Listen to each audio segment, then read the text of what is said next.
আজকের দিনে স্বাধীনতা দিবসের দিনে গোটা বাংলার গ্রামের মানুষ চাইছেন সাঁকো থেকে স্বাধীনতা। গত 15 বছরের উন্নয়নের সাক্ষী হচ্ছে বিভিন্ন গ্রামে হাজার হাজার মানুষের সাঁকো দিয়ে ঝুঁকির যাতায়াত। তারা পাননি একটি ব্রিজ পর্যন্ত। একটি ব্রিজ পেলে পরে তাদের ঝুঁকির যাতায়াত বন্ধ হতে পারে। বহু গ্রামের মানুষ, হাজার হাজার মানুষ, তারা এই ঝুঁকির যাতায়াত করে চলেছেন প্রতিদিন। 1947 সাল থেকে এই পশ্চিমবঙ্গে বহু সরকার এসেছে, পালাবদল ঘটেছে, পালাবদলের পরেও কোনো সুরাহা মেলেনি। সাঁকো আছে, ব্রিজ ভেঙে গেছে, তার ওপরেই চলছে সাঁকো দিয়ে যাতায়াত। আর এই সাঁকো থেকে স্বাধীনতা চান এ রাজ্যের গ্রাম বাংলার হাজার হাজার মানুষ।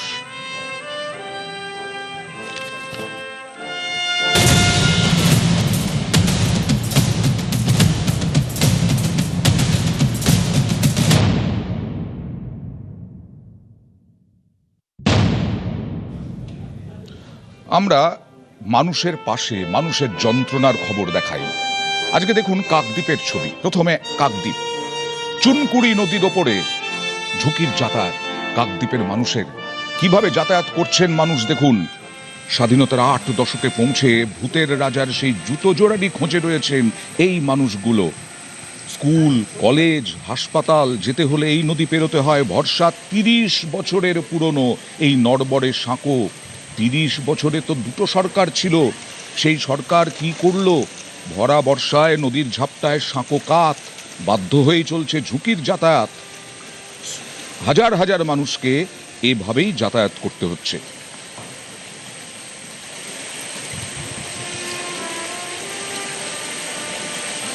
না না না,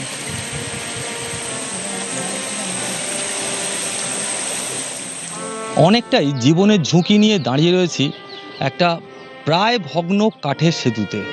কয়েকদিন বৃষ্টি এবং তার জেরে মাটিতে ধস, এবং তারপরেই কিন্তু এই ভগ্ন প্রায় সেতুটিতে আমি ঠিকঠাক দাঁড়াতে পারছি না। আমি দেখানোর চেষ্টা করব।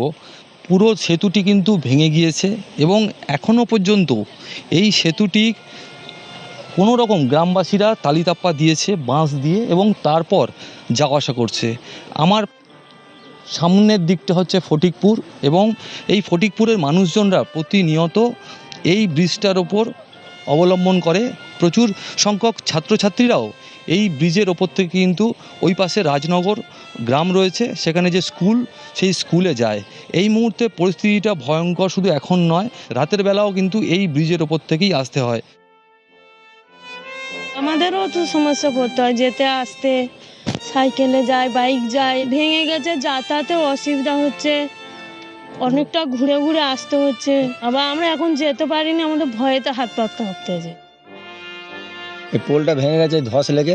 পোলের খুঁটিটা খুব পরিস্থিতি খারাপ, বৃষ্টি এমনি এই পাড়ার ছেলেরা 2-4টে বাঁশ দিয়ে চলাচল করতেছে, খুব রিক্সে, জীবনে ঝুঁকি নিয়ে। ছাত্ররা যেতে পারছে না, আমাদের গায়ে ওদিক দিয়ে ঘুরে নিয়ে যেতে হয় 2-3 কিলোমিটার, ওখান থেকে ঘুরে উগলি বাজে। আপনারা চাচ্ছি ভালো হোক, পোলটা ভালো করে মেরামত করা হোক।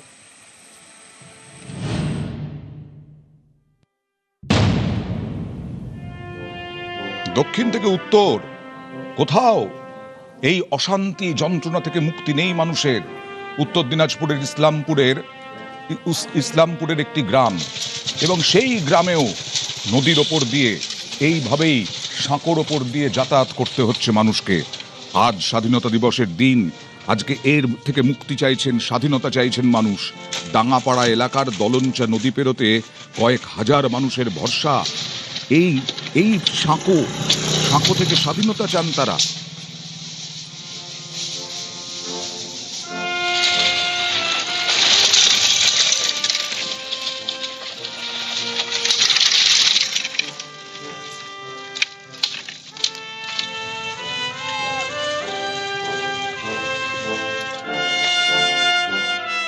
শুধু মিলে প্রতিশ্রুতি, কাজের কাজ কিছু নেই।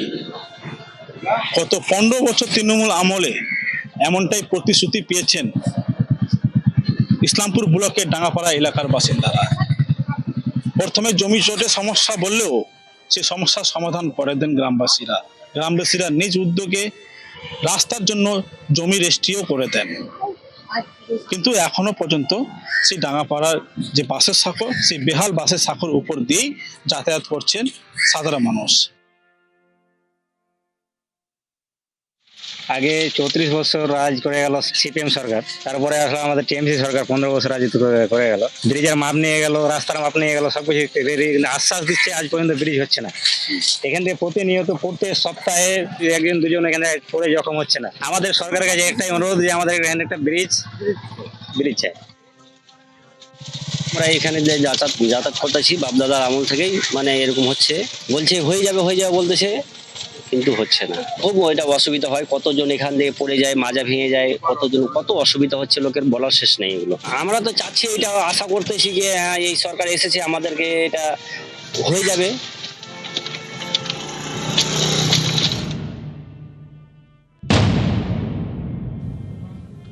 এই একজন হিসেব দিচ্ছিলেন 49 বছরের হিসেব। 49 বছর ধরে এই সাঁকো দিয়ে যাতায়াত করতে হচ্ছে। দেখুন, আবার উত্তর থেকে চলে আসি দক্ষিণে। কল্যাণীর কাঁচরাপাড়া পঞ্চায়েত, নদিয়ার কল্যাণীর কাঁচরাপাড়া পঞ্চায়েত। এই কাঁচরাপাড়া পঞ্চায়েতে যাত্রা সিদ্ধি গ্রাম, এই যাত্রা সিদ্ধি গ্রামের পাশ দিয়ে বয়ে যাওয়া খালের ওপর জরা জীর্ণ এই সাঁকো, নিত্য চলে ঝুঁকির যাতায়াত। এরাও চাইছেন সাঁকো থেকে স্বাধীনতা।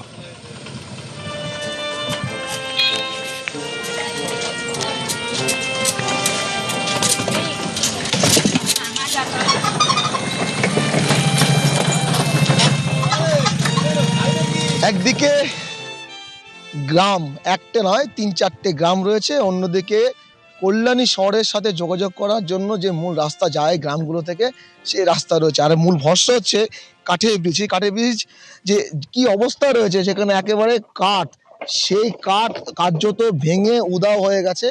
এর ওপর দিয়েই 4 থেকে 5 হাজার মানুষ তাদের ভরসা, জীবন জীবিকা থেকে শুরু করে শহরের সাথে যোগাযোগ, হাসপাতাল, স্কুল, কলেজ, সর্বত্রই এই কাঠের সেতুর উপর দিয়ে তাদের মূল ভূখণ্ড অর্থাৎ কল্যাণী শহরের সাথে যোগাযোগ স্থাপন করতে হয়। বিগত সরকারের আমলে বারবার জানিয়েও কোনো রকম সুরাহা হয়নি এই কাঠের সেতুর। ব্রিজটা অবস্থা খুবই খারাপ। আগে যে সরকার ছিল ওই সরকারকে বলা হয়েছিল, অনেকবার আমরা আবেদন করেছি, অনেকবার অবজেকশন করেছি, করার পরে ব্রিজটা এই মুহূর্তে এরকমই আছে শুরু থেকে। যে রাত্রেবেলা পেশেন্ট নিয়ে যাই, কোনো ডেলিভারি পেশেন্ট হোক, যেই পেশেন্ট হোক, আমাদের খুবই অসুবিধা হয়। আমরা খাটিয়া করে হোক বা কলে তুলে নিয়ে এসে এই পারে পার করি, এই পার থেকে আমরা নিয়ে যাই। মোটর ভ্যান নিচে পড়ে গেছিল, লোক 2জন বেঁচে গেছে, ওরা অল্প মাল তুলে নিয়ে যাচ্ছিল, ওখান থেকে ভেঙে গিয়ে পড়ে গেছে। কি চাইছে, আমাদের পাকা রাস্তা হয়ে গেলে ভালো, ব্রিজ হয়ে গেল, কাজ সুবিধা হয়ে যাবে। ইলেকট্রিক লোক আছে তো, এইখানে গাড়ি বেঁধে যায়, বেঁধে নিয়ে গিয়ে ওইখানে কাজ করে, মানে হেঁটে গিয়ে কাজ করে।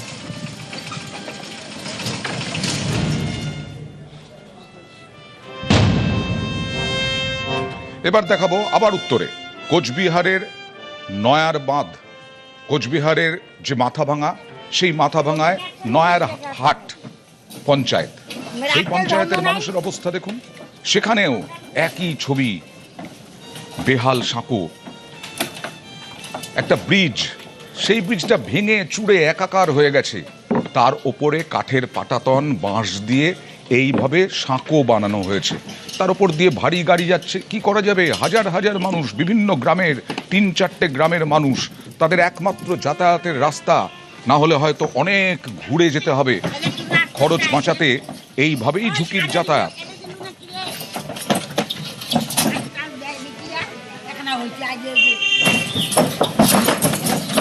মাথাভাঙা নয়ারহাটের উপুনি নদীর উপর জরাজীর্ণ এই কাঠের সেতু দ্রুত পাকা করার দাবি তুলেছেন স্থানীয় বাসিন্দারা। স্থানীয়দের অভিযোগ, নড়বড়ে এই কাঠের সেতুর উপর দিয়ে যাতায়াত করা খুবই কষ্টকর, কারণ এই কাঠের সেতুর মাঝে রয়েছে বাঁশ। আপনারা দেখতে পাচ্ছেন, এই যে বাঁশ দিয়ে কাঠের সেতু দিয়ে চলাচল করছেন এলাকার সাধারণ মানুষ। অভিযোগ, প্রায় 1 দশক থেকে বেহাল হয়ে পড়ে রয়েছে এই উপুনি কাঠের সেতু, কিন্তু বিগত সরকার কোনো উদ্যোগ গ্রহণ করেনি। বারংবার জানালেও, আশ্বাস পেলেও কোনো কাজ হয়নি।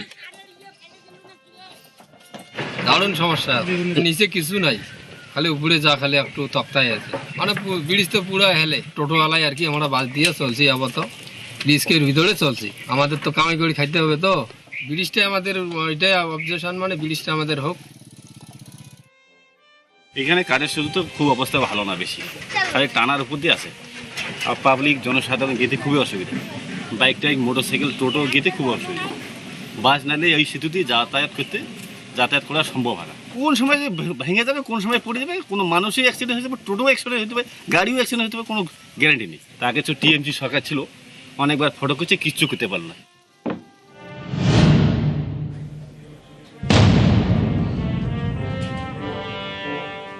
নকশালবাড়ির নাম অনেকেই শুনেছেন, আবার মনে করিয়ে দিই নকশালবাড়ি দার্জিলিং জেলায়। সেই নকশালবাড়িতে খেমচি নদীর ওপর ঝুঁকির যাতায়াত, 16 আনা ঝুঁকি। দেখুন এই অবস্থায় কোনো মানুষ যাতায়াত করতে পারেন? এই রকম একটা ভগ্ন দশা, সেটাও সাঁকোটাই ভগ্ন দশা, বেঁকে রয়েছে, যে কোনো সময় দুর্ঘটনা ঘটতে পারে। এবং এর আগেও শুনলেন যে এই ধরনের সাঁকো থেকে মাঝে মধ্যেই দুর্ঘটনায় পড়েন মানুষ।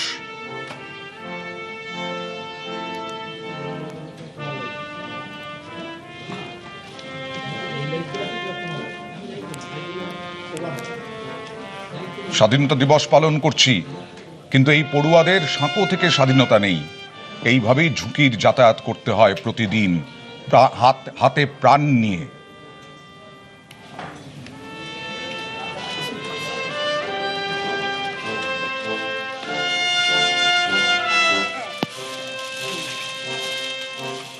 প্রাণের ঝুঁকি নিয়েই যাতায়াত করতে হয় এই গ্রামের বাসিন্দাদের। সেই বাঁশের সাঁকো যা কার্যত বিপজ্জনক অবস্থায় দিনের পর দিন, আর এর থেকেই মুক্তির পথ চাইছে এই নকশালবাড়ির খালবস্তির বাসিন্দারা। অনেকটাই বিপজ্জনক আর ঝুঁকিপূর্ণ, যা দিয়ে স্কুল ছাত্রী থেকে শুরু করে এখানকার সাধারণ মানুষ যাতায়াত করেন। 1-2 বছরের সমস্যা নয়, 10 বছর ধরেই এই বাঁশের সাঁকো কার্যত এই মানুষের সমস্যার জায়গা করে রয়েছে। দ্রুত পাকা স্থায়ী সেতু হোক এই দাবি করছেন এই খালবস্তির বাসিন্দারা। অবস্থা তো এই খারাপ, 200-250 লোক যাওয়া আসি করে, ভয় তো লাগে। ভয় লাগলে আর কি করবো, কোন পর্যায়ে বলবো, কাকে বলবো? বর্ষার দিনে পুরো ফ্লাট হয়ে যায়, 2 মোড় 3 মোড় জল হয় এখানে। বাঁশের সাঁকো থাকে না, ভেসে যায়। এইরকম মোটামুটি 10-15 বছর ধরে আছে। আমরা চাই একটা পাকার ব্রিজ দাও।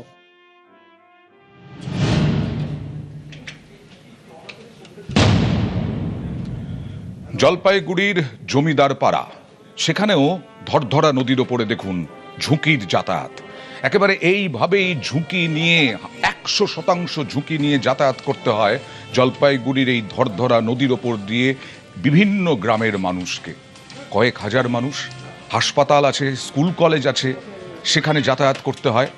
আর এইভাবেই ঝুঁকির যাতায়াতে মানুষ অভ্যস্ত হয়ে গেছেন, কিন্তু তারা দাবি করছেন সাঁকো থেকে স্বাধীনতার।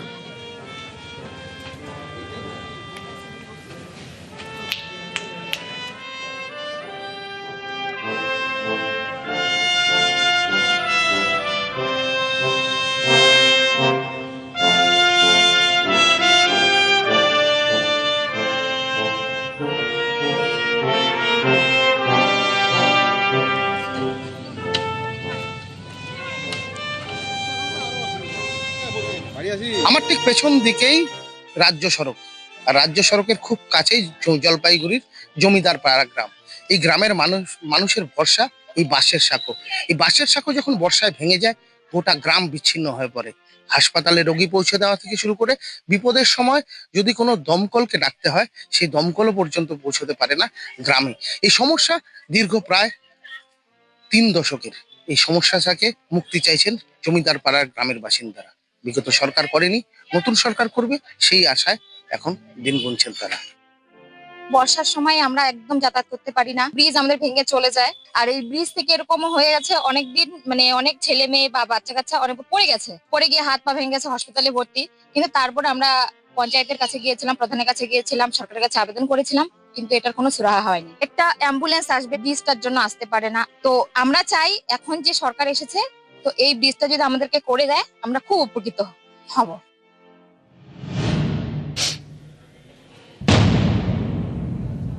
অভাববোধটা বুঝলেন? একটা অ্যাম্বুলেন্স পর্যন্ত এই গ্রামগুলোতে ঢুকতে পারে না এই সাঁকোর জন্য। যারা রোগী মরণাপন্ন তারা কোথায় যাবেন, কিভাবে যাবেন? এই ঘাটালে দেখুন, এমনিতেই বন্যার যে এলাকা, সেই ঘাটালেও একটা ব্রিজ ছিল, কালভার্ট ছিল, সেই কালভার্টটা ভেঙে গেছে, সেটা সারাইও হয়নি, তার ওপরেই সাঁকো বানানো হয়েছে। কালভার্টের ওপর দিয়েই ঝুঁকির যাতায়াত ঘাটালে। এই কালভার্টটা পর্যন্ত গত 49 বছরে সারানো গেল না। জেলায় জেলায় প্রাণ হাতে যাতায়াত এইভাবেই। আমরা দেখাচ্ছি গ্রামের মানুষের, সাধারণ মানুষের জীবন যন্ত্রণার ছবি।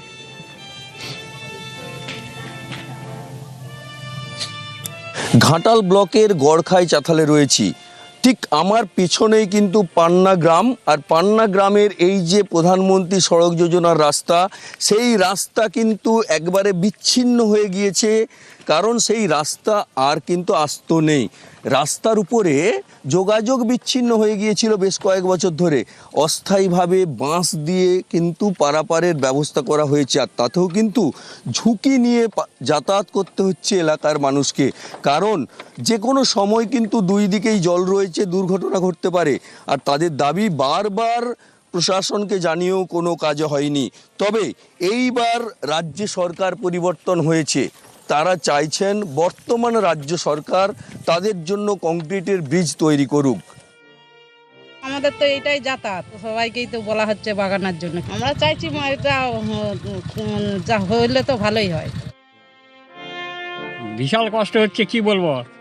প্রত্যেকবারে বলছে যে সরকার এলো 15 বছর করে দেবো, কিন্তু আজকাল লজ্জাজনক কথা, প্রধানমন্ত্রী সড়ক যোজনা রাস্তার মাঝখানে খানা থাকে কি করে? হ্যাঁ, সরকারে কি দেখার চোখ নেই? বহু জায়গার লোক যাতায়াত করছে, এটা মেন রাস্তা একটা। যেখানে খুশি যাইতে পারি, 2 নম্বর।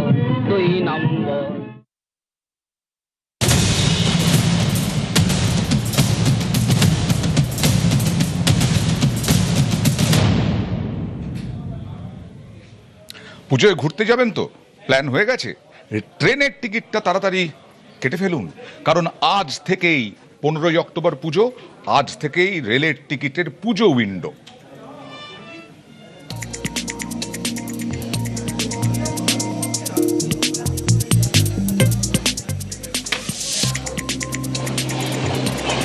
পুজোয় ঘুরতে যাওয়ার হাজার হাজার মানুষ, তারা উন্মুখ হয়ে থাকেন কোথায় যাবেন, কখন যাবেন, কিভাবে যাবেন, ট্রেনের টিকিট পাবেন কিনা তা নিয়ে চিন্তায় থাকেন। 15ই অক্টোবর থেকে পুজো শুরু, হাতে তো আর মাত্র 7 দিন, আর আজকে থেকেই রেল টিকিটে পুজোর উইন্ডো। যেখানেই যান না কেন পুজোর টিকিটটা চটপট কেটে ফেলুন।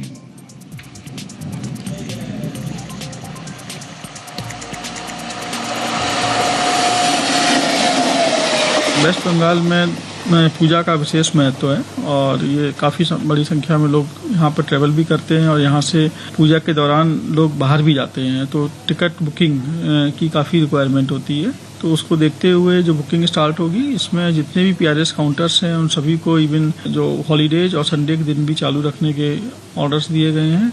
और साथ ही हमारे RPF को भी अलर्ट किया गया है और कमर्शियल स्टाफ को भी, कि टाउट्स वगैरह भी काफ़ी एक्टिव होते हैं उस समय कि लोगों को टिकट नहीं मिलता है, वेटिंग्स, तो वो भी हम लोग कर रहे हैं।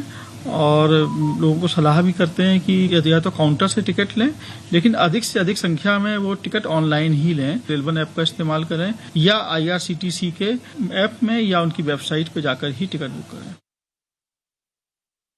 পুজোর সময় বেড়াতে যাবেন, নির্ভর করে থাকেন রেলের ওপরে। কবে থেকে ট্রেনের টিকিট দেওয়া হবে তা নিয়ে প্রচুর মানুষের মধ্যে কৌতূহল তৈরি হয়। তো সেই পুজোর সময় বেড়াতে যাওয়ার জন্য যে রেলের টিকিট, তার বুকিং শুরু হয়ে গেল আজকে থেকে, এবং আগামী 6ই সেপ্টেম্বর পর্যন্ত বিভিন্ন যে স্টেশনে যেগুলোতে বড় প্যাসেঞ্জার রিজার্ভেশন কাউন্টার রয়েছে, সেখানেও এই কারণে বিশেষ ব্যবস্থা গ্রহণ করা হয়েছে। এমনকি রেলের যারা RPF GRPর যারা আধিকারিক, বুকিং সুপারভাইজার যারা রয়েছেন, তাদেরকে উপস্থিত থাকতে বলা হচ্ছে। তার কারণ ট্রেনের টিকিট কাটতে গিয়ে যাতে কোনো দালাল বা অসাধু চক্রের মধ্যে পড়তে না হয়।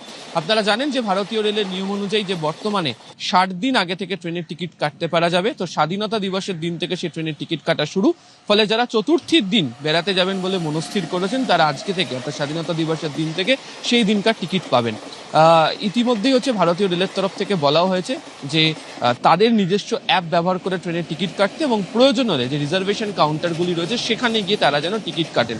তবে যারা লাইনে দাঁড়াচ্ছেন তাদেরকে পর্যাপ্ত যে রিকুইজিশন স্লিপ দেওয়া হবে তাদের জন্য, তবে রিকুইজিশন স্লিপের ক্রমিক নাম্বার যারা আরপিএফ বা জিআরপির তরফ থেকে রয়েছেন তারা পরীক্ষা করে নেবেন এবং যার নামে টিকিট কাটা হচ্ছে প্রয়োজনে সেই বিষয়েও তারা তদন্ত করে দেখতে পারবেন বা জিজ্ঞাসাবাদ করতে পারবেন। তার কারণ অতীতে দেখতে পাওয়া গিয়েছে এই বিশেষ বিশেষ সময়ে ট্রেনের টিকিটের যখন প্রচুর চাহিদা থাকে তখন একাধিক সময় নানা ধরনের অস্বস্তিকর ঘটনা ঘটে যায়, অপ্রীতিকর ঘটনা ঘটে এবং বহু ক্ষেত্রে ট্রেনের টিকিট জালিয়াতিরও খবর পাওয়া যায়। ফলে সেই বিষয়কে মাথায় রেখে ভারতীয় রেলের তরফ থেকে এবার পুজোর ট্রেনের টিকিট বুকিংয়ের সময় বাড়তি দায়িত্ব দেওয়া হচ্ছে আধিকারিকদের। তবে রেলের বক্তব্য যারা কনফার্ম টিকিট পাবেন না এই মুহূর্তে দাঁড়িয়ে তাদের চিন্তা করার কিছু নেই, বিভিন্ন যে গুরুত্বপূর্ণ বা জনপ্রিয় ট্রেনের রুটগুলি রয়েছে সেখানে স্পেশাল ট্রেন চালাবে ভারতীয় রেল। ক্যামেরায় সুব্রত জানার সাথে আবির ঘোষাল, নিউজ 18 বাংলা, কলকাতা।